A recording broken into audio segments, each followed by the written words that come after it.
let me up with a bright smile on now. Put me in the dark, so won't get lost now. To the moonlight, eyes you. Good morning, welcome to all. हमारी आज की class में आप सभी का स्वागत है। हमारी चर्चा प्रारंभ है नाटक आषाढ़ का एक दिन भाग 2 पर। आषाढ़ का एक दिन मोहन राकेश द्वारा रचित एक ऐसा नाटक है जो केवल हिंदी साहित्य की एक अनमोल कृति नहीं है, बल्कि विदेशों में भी इसकी खूब धूम है। भारत के अनेकानेक मंचों पर इसका मंचन किया जा चुका है और इसके साथ ही साथ वर्जीनिया और अमेरिका जैसे देशों में भी इसका सफल मंचन किया गया है। जब पहली बार अमेरिका के मेरी वॉशिंगटन कॉलेज में इसको दिखाया गया था, अर्थात इसका मंचन किया गया था, तब वहां पर इसका विशेष प्रभाव देखा गया। वहां के प्रोफेसर जॉर्ज सेंट जुलियन का कहना था, इस आधुनिक भारतीय नाटक की उत्तरी अमेरिका में पहली प्रस्तुति थी। यह एक ऐसे नाटक की सुंदर प्रस्तुति थी जो अमेरिकी अभिनेताओं के लिए बहुत कठिन थी। यहाँ पर मैं आपको बताना चाहूंगी कि इसका भाव पक्ष और कला पक्ष दोनों ही श्रेष्ठ रूपों में माना जाता है। इसीलिए भारत के नाटक साहित्य में इसे मील का पत्थर माना जाता है। ऐसे सुंदर नाटक के द्वितीय भाग की चर्चा हम कर रहे हैं, जिसमें द्वितीय भाग में मल्लिका और प्रियंगु मंजरी के मिलने का दृश्य चल रहा है। दोनों की मुलाकात में क्या क्या बातें होती हैं, इसकी चर्चा हम पिछली 2 कक्षाओं में कर चुके हैं। आज उसी चर्चा को आगे बढ़ाते हुए हम देखेंगे कि उनकी मुलाकात में और कौन कौन शामिल होता है और उनकी बातें और कहां तक बढ़ती हैं और नाटक कौन सा नया मोड़ लेता है। पिछली कक्षा में हमने आपको बताया कि राजदुहिता प्रियंगु मंजरी जब मल्लिका से मिलने आती है तो उसके रूप, सौंदर्य और उसके स्वभाव को देखकर मोहित हो जाती है। वह कहती है, तुम बिल्कुल वैसी ही हो जैसी मैंने कल्पना की थी। वह उसके स्वभाव, उसके शील, उसकी सुंदरता से बहुत प्रभावित होती है, लेकिन कहीं न कहीं राजकुमारी होने का थोड़ा सा दम, थोड़ी सी कुलीनता को वह स्पष्ट करती है। वह उसकी गरीबी को किसी भी तरीके से जताना नहीं चाहती, लेकिन फिर भी उसको गरीबी से निकालने के लिए 2 प्रस्ताव रखती है। वह मल्लिका से कहती है, यदि तुम चाहो तो मेरे स्थापति तुम्हारे घर का पुनः संस्कार कर देंगे, अर्थात तुम्हारे घर को फिर से पुनरुद्धार करके ठीक कर देंगे। वे कहती है, इसमें कोई बुरी बात नहीं, क्योंकि उनके अर्थात कालिदास के बचपन की संगिनी हो तुम, और साथ ही साथ जब मैं मामा मातुल के घर को फिर से बनवा रही हूँ तो फिर तुम्हारे घर के जीर्णोद्धार में क्या परेशानी है। पर मल्लिका इसके लिए मना कर देती है। वह एक बहुत ही स्वाभिमानी स्त्री है। मल्लिका स्पष्ट रूप से कहती है कि मैं इस गौरव की अधिकारिणी नहीं। मल्लिका केवल एक ऐसी लड़की नहीं है जो अपने प्रेम के लिए समर्पित भाव से सिर्फ एक साधारण लड़की के रूप में है। वह एक ऐसी स्वाभिमानी नायिका है जो किसी भी स्तर पर प्रियंगु मंजरी के प्रस्तावों से विचलित नहीं होती और न ही उसके अंदर किसी प्रकार के लाभ उठाने की इच्छा अभिव्यक्त होती है। वह पूर्ण स्वाभिमान के साथ प्रियंगु मंजरी के सारे प्रस्तावों को ठुकराती है। प्रियंगु मंजरी यहाँ तक कहती है कि यदि चाहो तो मेरे साथ चलो, इसमें बुराई क्या है, माँ को भी साथ ले चलो, मेरे साथ चलो, मेरी संगिनी बनकर रहना। तुम जिस अधिकारी के साथ कहोगी उसके साथ तुम्हारा विवाह हो जाएगा।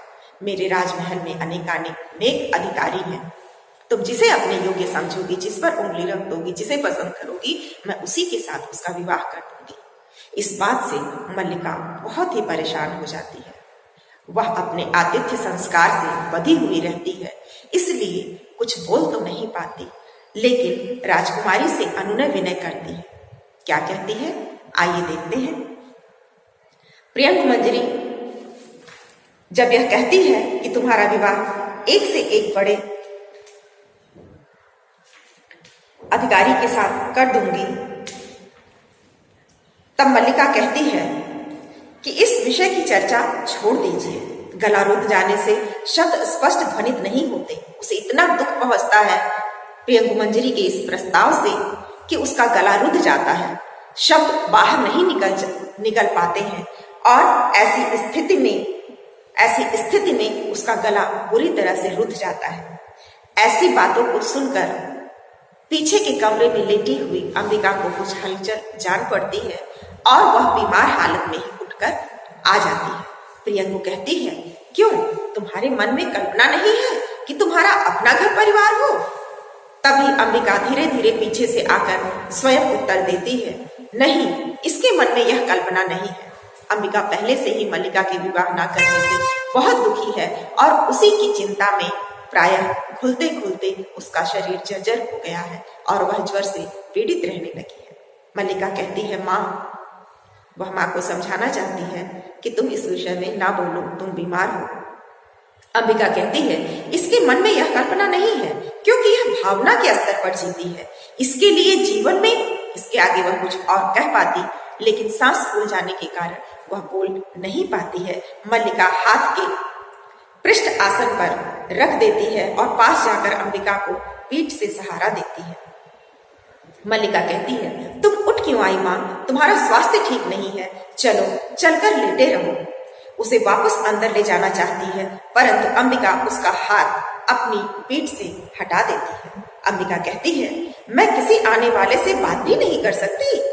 दिन, मास, वर्ष मुझे घुटते हुए बीत गए हैं। मेरे लिए यह घर नहीं, एक काल गुफा है जिसमें मैं हर समय बंद रहती हूँ और तुम चाहती हो मैं किसी से बात भी ना करूं। अंबिका बीमार हालत में चिड़चिड़ी हो गई है। बेटी के विवाह न करने से उसके एकाकी जीवन को देखकर भी वह चिंतित है। इसलिए वह मल्लिका पर चिढ़ती है और चिढ़कर बोलती है कि क्या मैं आने वाले किसी आगंतुक से, किसी अतिथि से बात भी नहीं कर सकती? क्या अब मेरा इतना भी अधिकार नहीं? एक तो घर से बाहर निकलना मुश्किल है, अब मैं बाहर नहीं जा सकती। वह अपने स्वास्थ्य की ओर इशारा करती है कि अपने अस्वस्थ स्वास्थ्य के कारण मैं बाहर नहीं जा सकती और उस पर घर में आने वाले अतिथियों से भी क्या तुम मुझे बात नहीं करने दोगी? अंबिका प्रियंगु मंजरी के सामने वस्तु स्थिति को स्पष्ट कर देना चाहती है कि मल्लिका भावनामयी जीवन में आज भी जीती है और पूर्ण रूप से कालिदास के प्रति आज भी समर्पित है, जबकि कालिदास का तुम्हारे साथ एक नया जीवन शुरू हो चुका है। पर मल्लिका इस यथार्थ को समझने को तैयार नहीं है। इसीलिए माँ अंबिका बहुत परेशान है, बहुत विचलित भाव से वह अपनी भावना को प्रियंगु मंजरी के सामने प्रस्तुत करना चाहती है, क्योंकि उसका मानना है कि भावना से ही जीवन नहीं चल सकता। कहानी के नाटक के प्रथम भाग में जब ये कथा स्टार्ट होती है, नाटक स्टार्ट होता है, तभी अंबिका और मल्लिका की बहस के बीच ये बात तय हो जाती है कि अंबिका का दृष्टिकोण यथार्थ जीवन के प्रति एकदम स्पष्ट है। वह कहती है, भावना में भावना का वर्ण क्या होता है? क्या भावना से जीवन की सभी आवश्यकताओं की पूर्ति हो सकती है? उसका अपना स्पष्ट अभिमत है कि जीवन के भौतिक आवश्यकताओं की पूर्ति के लिए सामाजिक जीवन होना और संपन्न आर्थिक स्थिति का होना आवश्यक है। केवल भावना से जीवन की आवश्यकताओं की पूर्ति नहीं हो सकती। जबकि मल्लिका पूरी तरह से कहती है कि मैंने भावना में भावना का वर्ण किया है, अर्थात उसका किसी और पर कोई दबाव नहीं है, कोई मानसिक दबाव नहीं। उसने स्वयं अपनी भावना से अपने प्रेम को चुना है। इतने उच्च स्तरीय प्रेम को मल्लिका अपने हृदय में स्थान देती है। मल्लिका कहती है, परंतु माँ तुम स्वस्थ नहीं हो। अंबिका कहती है, तुम्हारी अपेक्षा फिर भी अधिक स्वस्थ हूँ। अंबिका कहना चाहती है कि मैं तो शारीरिक रूप से अस्वस्थ हूँ, लेकिन तुम मानसिक रूप से अस्वस्थ हो, क्योंकि वह मानती है कि इस प्रकार भावना में जीवन जीना मानसिक दोष है, क्योंकि भावना से जीवन की आवश्यकताओं की पूर्ति नहीं हो सकती। प्रियंगु के पास जाकर उसे सिर से पैर तक देखती है। यह घर सदा से इस स्थिति में नहीं है राजवधु। मेरे हाथ चलते थे तो मैं प्रतिदिन इसे लीपती बुहारती थी। यहाँ की हर वस्तु इस तरह टूटी गिरी नहीं थी, परंतु आज तो हम दोनों माँ बेटी भी यहाँ टूटी सी पड़ी रहती हैं। यह सब इसलिए कि अंबिका प्रियंका मंजरी के सामने वस्तुस्थिति को स्पष्ट करते हुए कहना चाहती है कि आज हमारे जो हालात हैं वह सब कहीं ना कहीं इसके लिए, इन सारे हालातों के लिए कहीं ना कहीं तुम्हारा पति कालिदास जिम्मेदार है। क्योंकि जब उसने अपना जीवन परिवर्तित नहीं किया था और जब मेरे हाथ चलते थे तब यह स्थिति नहीं थी। तब स्थिति यह थी कि मेरे हाथ चलते थे, मैं स्वस्थ थी, मैं अपने घर को रोज लीपती बुहारती थी और मेरे घर के बर्तन भी टूटे नहीं थे। सब कुछ स्वच्छ हालत में था, अच्छे हालत में था, सुंदर हालत में था।